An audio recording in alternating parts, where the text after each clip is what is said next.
ಸ್ವಾಮಿಗಳು ಸತ್ತರೆ ಲಿಂಗೈಕ್ಯರಾಗುತ್ತಾರೆ, ಸಮಾಜ ಸೇವಕರು ಸತ್ತರೆ ನಿಧನರಾಗುತ್ತಾರೆ, ರಾಜಕಾರಣಿಗಳು ಸತ್ತರೆ ದಿವಂಗತರಾಗುತ್ತಾರೆ, ಸಿನಿಮಾ ತಾರೆಯರು ಸತ್ತರೆ ಅಸ್ತಂಗತರಾಗುತ್ತಾರೆ, ನಮ್ಮಂತ ಶ್ರೀಮಂತರು ಸತ್ತರೆ ವಿಧಿವಶರಾಗುತ್ತಾರೆ. ಲೇ ರಾಮ್ಯ, ನೀನು ರೈತರ ಕಣ್ಮಣಿ, ರೈತರ ಬಂಧು, ರೈತರ ಮುಖಂಡ ಎಂದು ಮೆರೆಯುತ್ತಿರುವ ನೀನು ಸತ್ತರೆ ಅನಾಥ ಹೆಣವಾಗುತ್ತೀಯ. ನಾನು ಮಾಡಿದ ಕೊಲೆ ಅಪರಾಧವನ್ನು ನಿನ್ನ ತಮ್ಮನ ಮೇಲೆ ಹೊರಿಸಿದೆ. ಹುಲಿಯ, ಇಂದು ನೀನು ಜೈಲಿನಿಂದ ಹೊರಬಂದನೆಂದು ಸೊಕ್ಕಿನಿಂದ ಮೆರೆದರೆ ಹೊತ್ತು ನೋಡಿ ನಿನ್ನ ಕತ್ತು ಕತ್ತರಿಸುತ್ತೇನೆ. ಹೇಗಿದೆ ಈ ವಜ್ರಕಾಂತನ ವೈಭವದ ದರ್ಬಾರ್? ಈ ದರ್ಬಾರದ ದಬ್ಬಾಳಿಕೆಯಲ್ಲಿ ಬೆಂದು ಬೆಂಡಾಗಿ ನನ್ನ ಕಾಲ್ಕಸ ಮಾಡಿಕೊಳ್ಳದೆ ಹೋದರೆ ಮೇರಾ ನಾಮ್ ವಜ್ರಕಾಂತ್ ನಹಿ. तलवार पर वार करने वाला मुझसे नहीं डरता।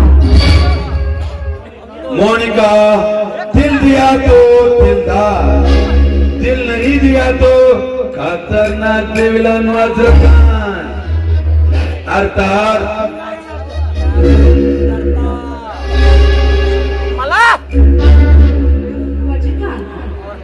ಏನಿನ ಗಹಿರ ಸಾಹಸವನ್ನ ಮೆಚ್ಚಿಕೊಂಡು ಕೇವಲ ನಿನ್ನ ಬಿಸ್ನೆಸ್ ಮಾತ್ರ ಪಾರ್ಟ್ನರ್ ಆಗಬೇಕು ಅಂತ ನಾನು ಬಯಸಿದ್ದೆ. ಬಟ್ ಈ ನಿನ್ನ ಸುಂದರವಾದ ದೇಹ, ಈ ನಿನ್ನ ಮೈಕಟ್ಟು ಕಂಡು ನಾನು ನಿನ್ನ ಲೈಫ್ ಪಾರ್ಟ್ನರ್ ಆಗಬೇಕು ಅಂತ ಬಯಸ್ತಾ ಇದ್ದೀನಿ. ಗಂಡಿನ ಸಾಧನೆಯಿಂದ ಹೆಣ್ಣಿನ ಕೈವಾಡವಿದ್ದಂತೆ. ಇನ್ನು ಮುಂದೆ ಆ ಸಪೋರ್ಟ್ ನಿನ್ನಿಂದ ಆದರೆ ಅಲೆಕ್ಸಾಂಡರ್ ಆಗಿ ನಾವೇನೋ ನಾಮರ್ದರ ನರ ಕತ್ತರಿಸಿ ಅವರ ಹೆಣದ ರಾಶಿಯ ಮೇಲೆ ಶ್ರೀಮಂತಿಕೆಯ ಮಾಡಿ ಕಟ್ಟುತ್ತೇನೆ. ಇದಕ್ಕೆ ನಿನ್ನ ತಂಗಿ ಎದುರಾದ್ರೆ ಡೋಂಟ್ ವರಿ ಚಿನ್ನ, ಅವಳು ಆಟಕ್ಕುಂಟು ಲೆಕ್ಕಕ್ಕಿಲ್ಲ. ನನ್ನ ಮಾತು ಮೀರಿ ನಡೆಯುತ್ತಾಳೆ ಅಂದ ಮೇಲೆ ಅವಳನ್ನು ಕೈ ಬಿಟ್ಟಿದ್ದೇನೆ. ಸರಿ, ಕುಡಿದು ಯಾಕೋ ಮೈಮನ ತುಂಬಾ ಭಾರವಾಗಿದೆ. ಒಂದು ಇಂಪಾದ ಗೀತೆಯಿಂದ ಹಾಡಿದೆ ರಾಜ. ನಿನ್ನ ಇಚ್ಛೆ ರಾಣಿ.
ಮಹಾರಾಜ, ನಾನು ಒಳಗೆ ಹೋಗಿ ಡ್ರೆಸ್ ಚೇಂಜ್ ಮಾಡಿದ್ರೆ ಮಾಡ್ತೀನಿ.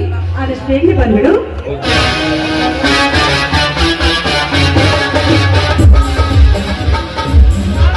ಸಾವುಕಾರಯ್ಯಪ್ಪ ಉಳಿಸೋ ನನ್ನ ಉಳಿಸೋಯಪ್ಪ. ತೋತ್ರು ಹೊಲದೈತಿ, ನನ್ನ ಚಾಟಿನೂ ಕಳೆದೈತಿ. ಯಪ್ಪ ಸಾವುಕಾರ ಉಳಿಸೋ ನನ್ನ ಉಳಿಸೋ.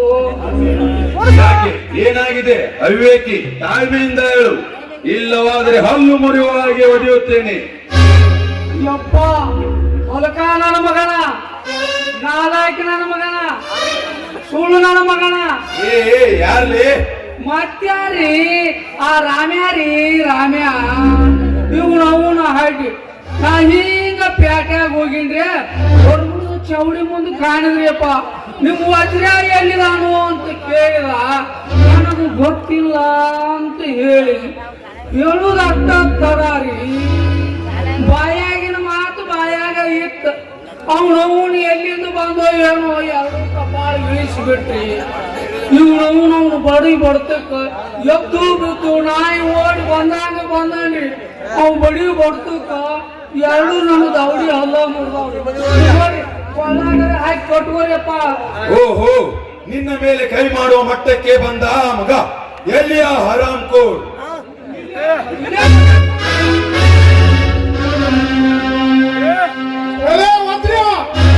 ಮಾನವನನ್ನೆಲ್ಲ ಮಾಡಿ ಏನು ಅರಿಯುವಂತೆ ಅವಿತ ಮಂತ್ರಿಗಳೇ ಬಂದಿಯ ಮಗಳೇ. ಈ ಜಾಲಿಗಳನ್ನು ಬಿಗಿದರೆ ನೀವು ಇದ್ದಲ್ಲಿಗೆ ಬಂದು ಬಿಡುತ್ತಾರೆ ಎಂದು ನನಗೆ ಚೆನ್ನಾಗಿ ಬಂದಿತ್ತು. ಇದೇನಿದು? ಶ್ರೀರಾಮಚಂದ್ರನಂತಿರುವ ರಾಮಣ್ಣ ಅವರು ಜಮದಗ್ನಿ ಅವತಾರಿ ಈ ವಜ್ರಕಾಂತನ ಮನೆಯೊಳಗೆ ಬಂದಿದ್ದು. ಹೌದು, ಈಗ ಜಮದಗ್ನಿಯಾಗಿ ಬಂದಿರುವೆ.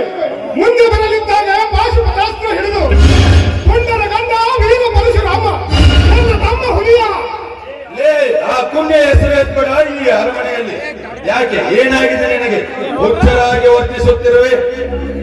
ನಿನ್ನ ಆಸ್ತಿಯನ್ನು ಕೈಬಿಟ್ಟು ಹೋಯ್ತೆಂಬ ಭ್ರಮೆಯು, ಅಥವಾ ನಿನ್ನ ತಮ್ಮ ನಿನ್ನ ತಂಗಿಯನ್ನು ಕೊಲೆ ಮಾಡಿದನೆಂಬ ಕೊರಗಿಗೂ? ಅದ್ಯಾವುದೂ ಅಲ್ಲ. ಮತ್ತೆ ನೀನು ನಡೆದ ರೈತ ಸಂಘಟನೆ ಸಮಾವೇಶದಲ್ಲಿ ನಿನ್ನವರನ್ನು ಕಳಿಸಿ ಬಾಂಬು ಹಾರಿಸಿ ಆ ಸಮಾವೇಶವನ್ನು ಸ್ಮಶಾನ ಮಾಡಿಸಿದ್ದಕ್ಕಾಗಿ. ಯಾಕೆ ಏನಾಗಿದೆ ನಿನಗೆ? ಮೋಸದಿಂದ ನಮ್ಮ ಆಸ್ತಿಯನ್ನು ಕಸಿದುಕೊಂಡೆ, ಆದರೂ ಸುಮ್ಮನಾದೆ. ನಿನ್ನ ಹೊಲಸು ಬುದ್ಧಿಯಿಂದ ನನ್ನ ತಂಗಿಯ ತಲೆ ಕೆಡಿಸಿದೆ, ಅದಕ್ಕೂ ಸುಮ್ಮನಾದೆ. ಆದರೆ ಈಗ ಮುಕ್ತ ರೈತರ ಮೇಲೆ ಕೈ ಇಟ್ಟಿರುವಂತ ಮೇಲೆ ನಿನ್ನನ್ನು ಸುಮ್ಮನೆ ಬಿಡುವುದಿಲ್ಲ. ಏ ರಾಮ್ಯ, ಅದು ಕೇವಲ ಶಾಂಪಲ್. ಇನ್ನು ಮುಂದೆ ಇದೆ ಬಂಪರ್ ಆಫರ್. ರೈತರ ಬೆಳೆದ ಅನ್ನ ಉಂಡು ಅವನಿಗೆ ಮೋಸ ಬೇಡವೆಯಲ್ಲ. ಇಂದಲ್ಲ ನಾಳೆ ನೀನು ಅನ್ನವಿಲ್ಲದ ಸತ್ತು ಹೋಗುತ್ತೀಯ. ನನ್ನ ಹೋರಾಟ ಯಾರು ಇಷ್ಟಕ್ಕೆ ನಿಲ್ಲಿಸುವುದಿಲ್ಲ. ಇಡೀ ಕರ್ನಾಟಕ ತುಂಬ ರೈತ ಸಂಘಟನೆ ಕಟ್ಟಿ ನಿನಗೆ ತಕ್ಕ ಪಾಠ ಕಲಿಸುತ್ತೇನೆ. ತಕ್ಕ ಪಾಠ? ನಾಡಿನ ಖ್ಯಾತ ವ್ಯಕ್ತಿಗಳು, ಧಾರ್ಮಿಕ ಮುಖಂಡರು, ರಾಜಕಾರಣಿಗಳು, ಪತ್ರಕರ್ತರು ಇವರೆಲ್ಲರೂ ನನ್ನ ಕೈವಶದಲ್ಲಿರುವಾಗ ನಿನ್ನಿಂದ ಏನು ಮಾಡಲು ಸಾಧ್ಯವಿಲ್ಲ.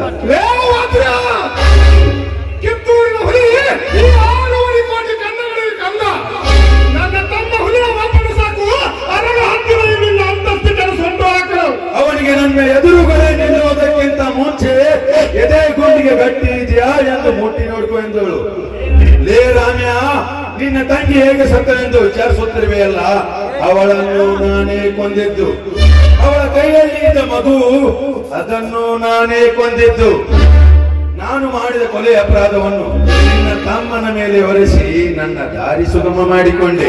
ಹೇಗಿದೆ ಈ ವಜ್ರಕಾಂತನ ಕುತಂತ್ರದ ಬಲೆ? ಎಲಾ ವಜ್ರ! ನನ್ನ ತಂಗಿಗಾಗಿ ನನ್ನ ಆಸ್ತಿಯನ್ನೆಲ್ಲ ತ್ಯಜಿಸಿದೆವು. ಆದರೆ ನೀನು ಒಂದು ಕೊಲೆ ಮಾಡಿದ ಕೊಲೆಗಡುಕ. ನಿನ್ನಂತ ಪಾಪಿ ಭೂಮಿ ಮೇಲೆ ಬದುಕಬಾರದು. ನಿನ್ನನ್ನು ಕೊಂದು ನನ್ನ ತಂಗಿಯ ಆತ್ಮಕ್ಕೆ ಶಾಂತಿ ಕೊಡುತ್ತೇನೆ.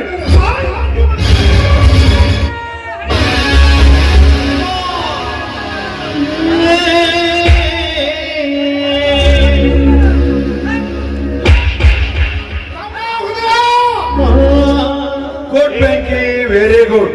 ಒಳ್ಳೆಯ ಸಮಯಕ್ಕೆ ಬಂದು ತಕ್ಕ ಪಾಠ ಕಳಿಸಿದೆನು. ಹೇಗಿದೆ ಈ ಬೆಂಕಿಯ ಬಲೆ? ಸ್ವೀಕರಿಸು ಮಗನೇ.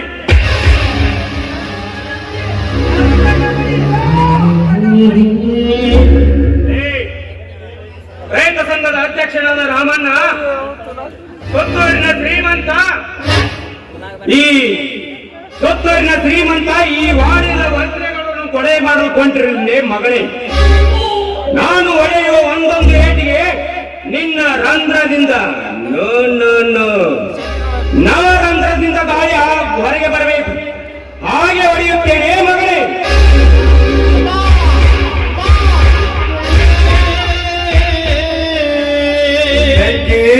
ಕೊಡು ನನಗೆ ಆ ಬಡಿಗೆ.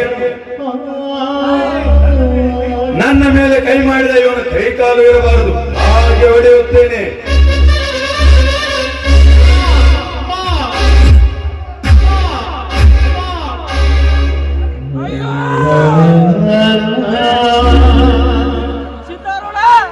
ಚೀರು ಮಗನೇ ಚೀರು.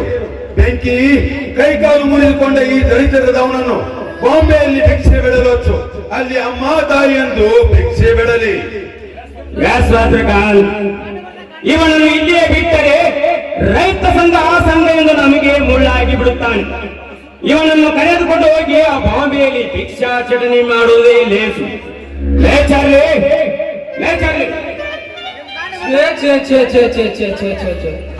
ಏನು ನಿಮಗೆ ಬಡುತ್ತೀರಿ? ಏನು ನಿಮಗೆ ಕಡ್ತಾ? ಇವನವನ ಹಾಡಿ ನಾನು ಒಂದು ಕೈ ತಗೋಬೇಕಂತ ಮಾಡೀನಿ. ಕರೆ ಯಾಕೋ ಧೈರ್ಯ ಸಾಲಿಲ್ಲ ರೀ. ಇವನವನ ನಿಮ್ಮ ಎಲ್ಲ ಬಡ್ತಾ ಕಡ್ತಾ ನೋಡಿ ನನ್ನ ಕೊಡಿ ಚಕ್ರ ಬಂದಂಗ ಆತ್ರಿ ಅಪ್ಪ. ಇಲ್ಲಿ ಈ ದರಿದ್ರ ದೇಹವನ್ನು ಎತ್ತಿಕೊಂಡು ಹೋಗಿ ಗೋಡಾವಿನಲ್ಲಿ ಹೋಗಿ ನಡೆ. ಇಲ್ಲಾನ್ರಿ ಹಂಗಾದ್ರೆ ನಮ್ಮ ಚೇಂಜಿಗೆ ಬರೋ ಮ್ಯಾಲ ಇಲ್ಲೇ ಕೂತೈತಿ. ಅವ್ನು ಕರ್ಸಿ ಬಿಡ್ತಾನೆ. ಯಾಕ ಇದ್ರಾಗ ನಮ್ದು ತೀರಾ ಬೀಳ್ಬೇಕು.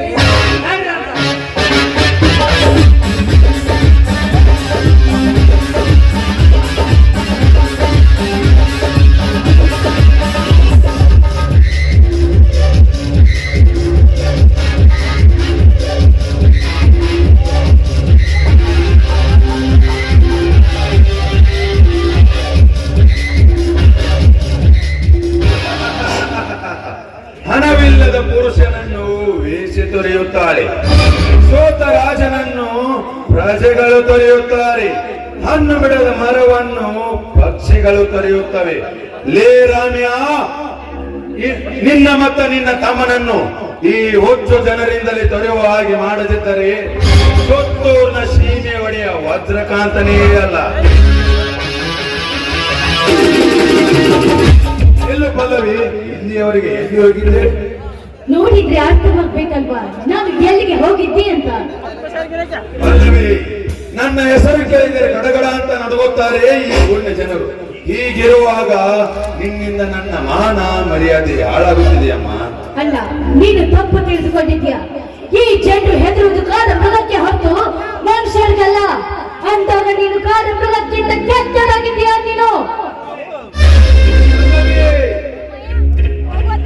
ತಂದೆ ತಾಯಿ ಇಲ್ಲದ ಅನಾಥಳೆಂದು ಮೂರ್ತಿನಿಂದ ಬೆಳೆಸಿದರೆ ನನ್ನ ವಿಚಾರಗಳಿಗೆ ವಿರೋಧವಾಗಿ ನಡೆಯುತ್ತಿರುವೆ ಅಲ್ಲ.